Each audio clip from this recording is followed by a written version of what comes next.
90 రోజుల కోర్సు పూర్తి చేస్తే చాలు 100% ప్లేస్మెంట్ సపోర్ట్ తో సాఫ్ట్వేర్ జాబ్ మీ సొంతం. వెంటనే కోడ్ జ్ఞాన్ డెస్టినేషన్ ని సంప్రదించండి.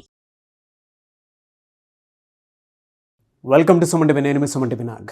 వైదిక ఆస్ట్రాలజీ ప్రకారం కనుక మనం చూసుకుంటే మిథున రాశి వారికి 2025లో ఏ విధంగా ఉండే అవకాశం ఉంటుంది అంటే ఎంటైర్ ఇయర్ కనుక మనం చూసుకుంటే ఎస్పెషల్లీ విమెన్కి ఏ విధంగా ఉండే అవకాశం ఉంటుంది అనేది ఈరోజు మనతో పాటు వేదిక ఆస్ట్రాలజర్ ఉమా గారు ఉన్నారు. అది వారి మాటలు తెలుసుకుందాం. నమస్కారం ఉమా గారు. నమస్తే నాగరాజ్. 2025లో కనుక మనం చూసుకుంటే వేదిక ఆస్ట్రాలజీ ప్రకారం విమెన్కి ఏ విధంగా ఉండే అవకాశం ఉంటుందండి? అసలు వారి గుణగణాలు ఎలా ఉంటాయి, ఏ కెరీర్ సూట్ అవుతుంది వాళ్ళకి, ఎప్పుడు కలిసి వచ్చే అవకాశం ఉంటుంది ఎస్పెషల్లీ మిథున రాశి వారికి? మిథున రాశి అంటే ఆరుద్ర, మృగశిర నక్షత్రం 3, 4, ఆరుద్ర, పునర్వసు 1, 2, 3 ఈ 3 నక్షత్రాలు మిథున రాశిగా పరిగణించబడతారు. ఎస్పెషల్లీ అమ్మాయిలకండి చాలా పట్టుదల ఎక్కువ ఉంటుందండి వీళ్ళకి. ఈ మిథున రాశిలో జన్మించిన అమ్మాయిలకి చాలా పట్టుదల ఎక్కువ, కోపం ఎక్కువ, చాలా పరాక్రమం. అంటే వీళ్ళని ఒక స్పోర్ట్స్ ఫీల్డ్లో కానీ అథ్లెటిక్స్గా మనము గొప్ప గొప్ప వర్కౌట్స్ చేసేవాళ్ళుగా, అంటే ఫిజికల్ యాక్టివిటీ చాలా బాగుంటుంది వీళ్ళది. యాక్చువల్గా చెప్పాలంటే చాలా బాగుంటుంది. ఫిజికల్గా చాలా ఫిట్గా ఉంటారు, చాలా స్ట్రాంగ్గా ఉంటారు.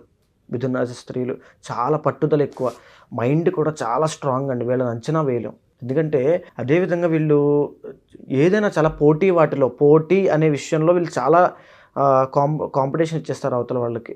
ఆ విషయంలో చాలా జాగ్రత్తగా ఉండాలి. సో చాలా క్యాలిక్యులేటివ్ మైండ్ ఉంటుంది నాగరాజు గారు. ఎందుకంటే బుధుడు లీడ్ చేస్తాడు కాబట్టి చాలా క్యాలిక్యులేటివ్ మైండ్. అవతల వ్యక్తిని ఎలా అంచనా వేయాలి, అవతల వ్యక్తిని క్యాలిక్యులేట్ చేయడము, దాన్ని బట్టి వీళ్ళ యొక్క జీవితాన్ని మార్చేసుకోవడము. పోటీ అని వచ్చిందంటే వాళ్ళకంటే బెటర్గా ఉంటారు, ఇంకా వాళ్ళకంటే బెటర్.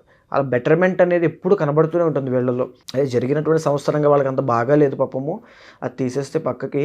వీళ్ళు చేతి వృత్తి వ్యాపారములు, కమ్యూనికేషన్ అంటే ఎలక్ట్రానిక్స్, మనం చేతితో వాడుతుంటాం కదండి, కంప్యూటర్, ఎలక్ట్రానిక్స్, వీటి విషయాల్లో కనుక ఫోకస్ చేస్తే అపారంగా వీళ్ళకి చాలా బాగుంటుంది. మేజర్గా ఎలక్ట్రానిక్స్ అండి.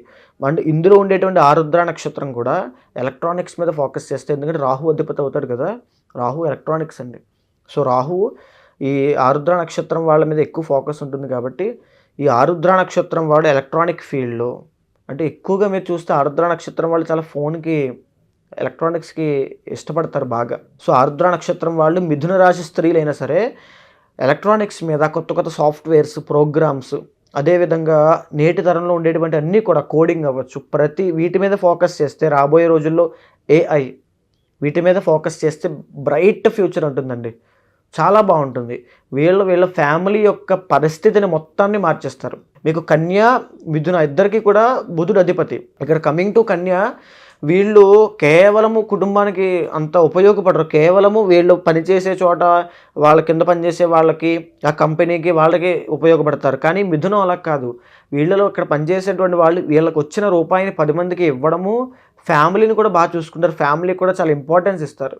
అది వీళ్ళ గొప్పతనం అండి. వీళ్ళ ఫ్యామిలీతో పాటు నలుగురిని బ్రతికించాలనే ఆలోచన చాలా ఎక్కువ ఉంటుంది వీళ్ళకి. అదేవిధంగా వీళ్ళకి ఆ బుధుడే యోగకారకుడు కూడా. వీళ్ళ జాతకంలో కనుక మంచి బుధుడు చాలా బాగున్నాడు అనుకోండి, గొప్ప స్థాయికి వెళ్ళిపోతారండి వీళ్ళు. చదువులో కూడా, ఎందుకంటే 2nd హౌస్ లెడ్ బై కర్కాటకం కదా. సో కర్కాటక రాశిలో ఎప్పుడైతే చంద్రుడు అవుతాడో అపారమైన మేధస్సు ఉంటుంది. అంటే చదువు విషయంలో కూడా ఎక్కడా కూడా ఇబ్బంది పడడం అనేటువంటిది ఉండదు.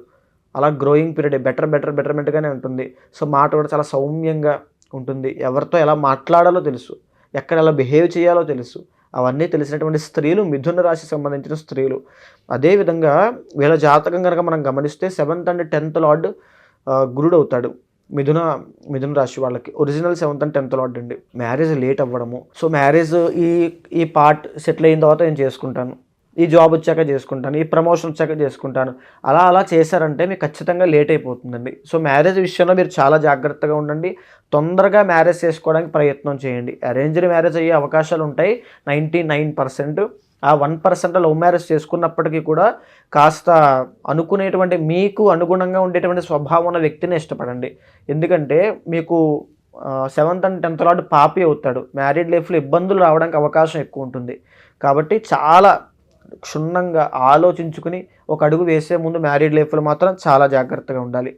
అయితే ఇకపోతే మీకు ఇక్కడ మిథున రాశి వాళ్ళకి చూస్తే నాగరాజు గారు, లవ్ అనేది చాలా వర్కౌట్ అవుతుంది వీళ్ళకి. పంచమ స్థానం శుక్రుడు కదా, లవ్ మ్యారేజ్ చేసుకునే అవకాశాలు కూడా ఎక్కువ ఉంటాయి.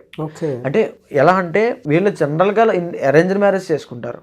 కానీ లవ్ కనుక చేశారంటే ఖచ్చితంగా లవ్ మ్యారేజ్ అయిపోతుంది. అంటే వీళ్ళకి యోగం ఉంటుంది. ఓకే, లవ్ కనుక చేస్తే ఖచ్చితంగా అయిపోతుంది. ఫెయిల్యూర్స్ అనేవి ఉండవు. ఇక సంతానం కూడా బాగుంటుంది. ఆడ సంతానం కలిగితే, ఈ మిథున రాశి స్త్రీలకు ఆడ సంతానం కలిగితే అద్భుతమైన యోగం పడుతుంది. ఏ స్వాతి నక్షత్రంలో కనుక ఆడ సంతానం కలిగితే బ్రహ్మాండమైన యోగం పడుతుందండి. వీళ్ళకి సంతానపరంగా అద్భుతంగా ఉంటుంది. అండ్ ఇంకొకటి చెప్పాలంటే వీళ్ళకి చిన్న వయసులోనే సక్సెస్ వచ్చేస్తుందండి. ఎందుకంటే బుధుడు కదా, వీళ్ళకి ఒక 15, 16 అక్కడి నుంచే, అంటే చిన్నప్పటి నుంచి ర్యాంకులు కొట్టడం ఇది అలవాటు అయినప్పటికీ 10th క్లాస్ తర్వాత, ఇంటర్ తర్వాత నుంచి వీళ్ళకి తొందరగా జాబ్స్ రావడం, సక్సెస్ అనేది స్టార్ట్ అయిపోతుంది. వీళ్ళ విజయం అనేటువంటిది చిన్న వయసులోనే చూసేస్తారంతా.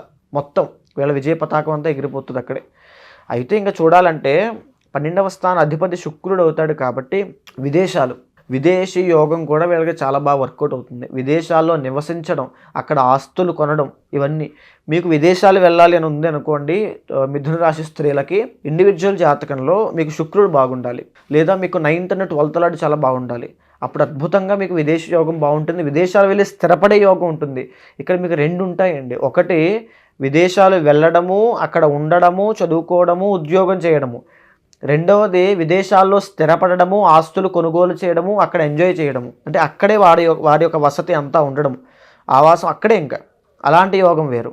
సో ఆ యోగము కూడా ఈ మిథున రాశి స్త్రీలకి చాలా బాగుంటుంది. 2025లో ఎంటైర్ ఇయర్ కనుక మనం చూసుకుంటే ఏ మంత్లో ఏ విధంగా ఉండే అవకాశం ఉంటుందండి? సో ఇక్కడ మిథున రాశి వాళ్ళకి ప్రస్తుతము కుజస్తంభన అనేటువంటిది కర్కాటక రాశిలో జరగడం వల్ల 2nd హౌస్లో కుజుడు స్తంభించాడండి మిథున రాశి వాళ్ళకి జనవరి 23 దాకా. సో వీళ్ళు ఆర్థిక పరంగా చాలా జాగ్రత్తగా ఉండాలి. డబ్బు లావాదేవీల విషయంలో చాలా జాగ్రత్తగా ఉండాలి, ట్రాన్సాక్షన్స్ విషయంలో. అండ్ రెండవది మాట్లాడే మాట చాలా అదుపు చేసుకుని మాట్లాడాలి. ఎందుకంటే కుజుడు మీ యొక్క మాటని చాలా ఆవేశపూరితంగా మార్చేలా చేస్తాడు. కాబట్టి మాటను చాలా జాగ్రత్తగా మాట్లాడండి. మీకు కనుక దశాంతర్దశలు జాతకంలో బాగుంటే ఇక్కడ గోచార ఫలితం దోషం కాస్త తగ్గుతుంది. అదే బాగాలేకపోతే చాలా ఉధృతం అయిపోతుంది. చాలా జాగ్రత్త. అదే విషయంలో ఇంకా చూస్తే 2025వ సంవత్సరంలో 4వ స్థానంలో కేతు ఉంటాడు. ఎప్పటిదాకా? మే 18వ తారీఖు దాకా అండి. ఈ 4వ స్థానంలో కేతువు కుటుంబంలో ఏదో ఒక మనశ్శాంతి లేకపోవడము, ఏదో ఒక చిక్కులు, ఏదో ఒక కలహాలు ఈ మే 18 దాకా ఉంటాయి. మే 18 తరువాత వీళ్ళకి ఆ దోషం పోతుంది. మే 18 తర్వాత ఒక రకంగా ఒక మెట్టు ఎక్కుతారు వీళ్ళు. అదేవిధంగా చూస్తే 7th లో రవి బుధులు ఉన్నారండి ప్రస్తుతానికి. ఈ యొక్క మిథునంలో బిజినెస్ పెట్టాలి అనుకుంటే, అది కూడా పార్ట్నర్షిప్లో పెట్టాలనుకుంటే చాలా జాగ్రత్తగా ఉండండి ప్రజెంట్ టైంలో. ఇంకా మార్చ్ తర్వాత నుంచి పర్వాలేదు, కానీ ప్రజెంట్ ఎవరైనా సరే మిథున రాశిలో, అందులోనూ స్త్రీలు పెట్టాలి అనుకుంటే చాలా జాగ్రత్త. ఇప్పుడు వైవాహిక జీవితంలో సమస్యలు వచ్చే అవకాశం కనబడుతుంది. కాస్త భార్యాభర్తల మధ్యలో అన్యోన్యత తగ్గే అవకాశాలు ఉంటాయి. కాబట్టి జాగ్రత్తగా ఉండండి. మీరు ఎక్కువగా మహాలక్ష్మీదేవికి ఆరాధన చేసుకోండి. దానివల్ల వైవాహిక జీవితంలో సమస్యలు పోతాయి. తరువాత భాగ్యస్థానంలో శుక్రశనులు ప్రస్తుతానికి మార్చి 30 దాకా ఉంటారు. మార్చి 30 తర్వాత శని దశమ స్థానంలోకి వెళ్ళాక వృత్తి వ్యాపారాల్లో మంచి జయం ఉంటుంది. అదేవిధంగా మిథున రాశి వాళ్ళకి మార్చి 30 తరువాత కంటక శని అనేటువంటిది ప్రారంభం అవుతుందండి. కంటక శని ఈ పదం చాలా తక్కువ వినే ఉంటారు, కానీ కంటక శని అని అంటే జన్మరాశి నుంచి శని కనుక 10వ స్థానంలో ఉంటే దాన్ని కంటక శని అంటారు. ఆ స్థానంలో ఉన్నప్పుడు కేవలం ఈ యొక్క శని యొక్క ఫోకస్ అంతా కూడా వృత్తి మీదే ఉంటుంది, చేసేటువంటి ఉద్యోగం మీద. వీళ్ళు మార్చి 30 తర్వాత ఒక ఉద్యోగంలో జాయిన్ అవుతారు, అక్కడ దాకా ఓకే. కానీ ఆ తరువాత టార్చర్లా ఉంటుంది. ఒక అభివృద్ధి ఉండదు, ఒక ప్రమోషన్ ఉండదు, ఒక జీతం రాదు, ఒక ప్రెషర్ చాలా ఎక్కువ ఉంటుంది. ఎంత కష్టపడినా వీళ్ళకి గుర్తింపు రాదు. ఆ రకమైన సమస్యతో చాలా ఇబ్బంది పడతారు ఓన్లీ కెరీర్ మీద. ఇంకంతకు మించి శని ఇబ్బంది పెట్టడు. కర్మ పని చేస్తూనే ఉంటారు బానిసలాగా. ఆ రకంగా వీళ్ళకి మిథున రాశి స్త్రీలకి మార్చి 30 తర్వాత నుంచి ఉంటుంది.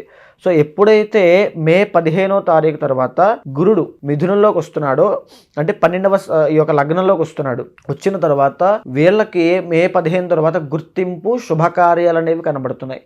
అంటే వీళ్ళకి కాస్త, అంటే ఎప్పుడైతే ఈ నేను చెప్పిన కంటక శని 2.5 సంవత్సరాలు ఉంటుందండి, బాగా గమనించండి. 2.5 years శని యొక్క గతి ఉంటుంది, స్థితిగతి. ఈ యొక్క గురుడు మాత్రం లగ్నంలో ఎప్పటిదాకా ఉంటాడు? సంవత్సరం ఉంటాడు. అక్టోబర్ దాకా ఈ మిథునంలో ఉంటాడు. తర్వాత మళ్ళీ కర్కాటకంలోకి వెళ్ళిపోతాడు. సో 2025లో డబ్బుకు లోటు ఉండదు. ఓకే, తర్వాత పేరుకు లోటు ఉండదు మిథున రాశి వాళ్ళకి. కానీ కంటక శని ప్రభావం కూడా వెనకాల నుంచి పుష్ చేస్తూ ఉంటుంది. దానివల్ల ఏం జరుగుతుంది, వృత్తిరీత్యా కాస్త ప్రెషర్ ఎక్కువ అవుతుంది, కాస్త ఇబ్బందులు ఎక్కువ అవుతాయి.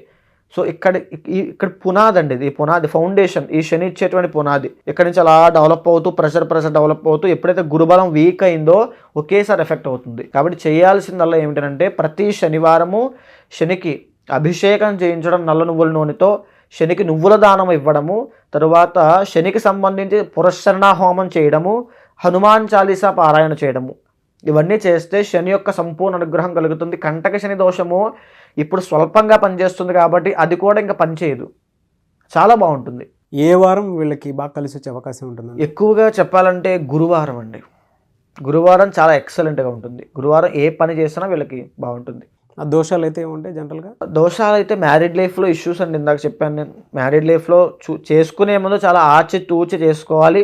దాంతోపాటు 6th లార్డ్ కుజుడు అవుతున్నాడు కాబట్టి ఆరోగ్యపరంగా చాలా జాగ్రత్త. ఆరోగ్యపరంగాను ఇంకొక విషయము శత్రువులండి. శత్రు బాధ ఖచ్చితంగా ఉంటుంది వీళ్ళకి. సో శత్రువులను జయించాలి అనుకుంటే ఆంజనేయ స్వామి యొక్క ఆరాధన చేయండి, మన్యుసూక్త పారాయణ చేయించండి, మన్యుసూక్త హోమం చేయించండి, అద్భుతంగా ఉంటుంది. Anyways, thank you thank you so much అమ్మగారు. నమస్తే అండి. చాలామంది అంటే మీ దగ్గర జాతక చక్రం ప్రకారం ఎవరైతే చూపించుకొని వ్యక్తిగత జాతకం చూపించుకునే వాళ్ళు ఉన్నారో చాలా పాజిటివ్ ఫీల్ అవుతున్నారు. At the same time feedback కూడా ఇవ్వడం జరిగింది. ఇప్పటికీ వీడియో చూసిన తర్వాత ఓకే, ఏదైనా వాళ్ళ వ్యక్తిగత జాతకంలో దోషాలు ఉన్న వాటి నుంచి బయటపడాలి అనుకున్నా, లేదంటే కెరీర్ని చూస్ చేసుకునేటప్పుడు రైట్ కెరీర్ని ఎప్పుడు ఏ విధంగా చూస్ చేసుకోవాలి, లేదా అంటే 2025 కనుక మనం చూసుకుంటే ఏ విధంగా ఉంటుంది అనుకున్నటువంటి వాళ్ళు కూడా ఉంటారు. వాళ్ళు మిమ్మల్ని అప్రోచ్ అవ్వచ్చా? అప్రోచ్ అవ్వాలి అంటే ప్రాసెస్ ఏంటి?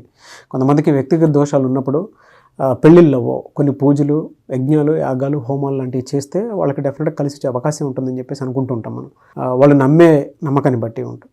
అట్ ద సేమ్ టైం కొంతమంది ఏంటంటే పెళ్ళిళ్ళు డిలే అవుతూ ఉంటాయి. ఈవెన్ రాబోయేటువంటి పెళ్ళిళ్ళ సీజన్లో అయినా సరే ఒక మంచి ముహూర్తం కోసం ఇలాంటి వాళ్ళని అప్రోచ్ అవుదాం అనుకుంటారు. అప్రోచ్ అవ్వచ్చా? ప్రాసెస్ ఏంటి? తప్పకుండా అండి. ఎందుకనంటే ప్రతి ఒక్కరికి కూడా ఏదో ఒక సమస్య ఉంటుంది, దాని ద్వారా ఏదో ఒక ఉపశమనం పొందుతాము అనే ఆశతో ఉంటారు. సో వాళ్ళందరికీ నేను చెప్పేది ఏమిటంటే అమ్మా, మీరు కన్సల్ట్ అవ్వండి, అపాయింట్మెంట్ తీసుకోండి. మీ ఇండివిజువల్ జాతకాన్ని అనలైజ్ చేసిన తర్వాత నేను ఒక పూజ రెమెడీ చేయించిన తర్వాత ఖచ్చితంగా ఆ సమస్య నుంచి బయటకు వస్తారనే కాన్ఫిడెన్స్ మాత్రం నేను ఇస్తాను.